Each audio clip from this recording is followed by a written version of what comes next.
বৈষম্য বিরোধী, দুর্নীতি বিরোধী বাংলাদেশের পক্ষে থাকা অনেকগুলো রাজনৈতিক দল একত্রে একটি প্ল্যাটফর্মে এসেছে, যেখানে আমরা ঐক্যবদ্ধভাবে আসন্ন জাতীয় নির্বাচন এবং গণভোটে অংশগ্রহণ করব বলে সিদ্ধান্ত নিয়েছি।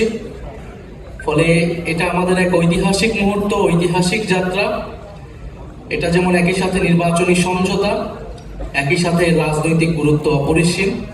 কারণ গণ অভ্যুত্থানের পরে আমরা যে আকাঙ্ক্ষাকে ধারণ করে এগিয়ে যেতে চাচ্ছি, আসন্ন নির্বাচনে এই পরীক্ষার মধ্য দিয়ে আমাদেরকে উতরাতে হবে।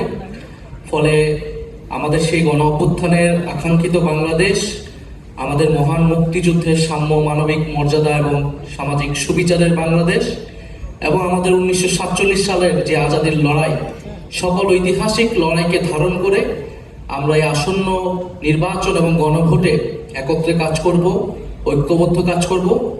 ফলে সারা বাংলাদেশের সকল আসনে, আমি আজকে সকালেও বলেছি যে আমাদের কোনো দলের প্রার্থী থাকবে না আজকে ঘোষণার পর থেকে। সেটা আমাদের এই নির্বাচনী সমঝোতা বা 11 দলীয় নির্বাচনী ঐক্য, তাদের প্রার্থী হিসেবে তারা বিবেচিত হবে।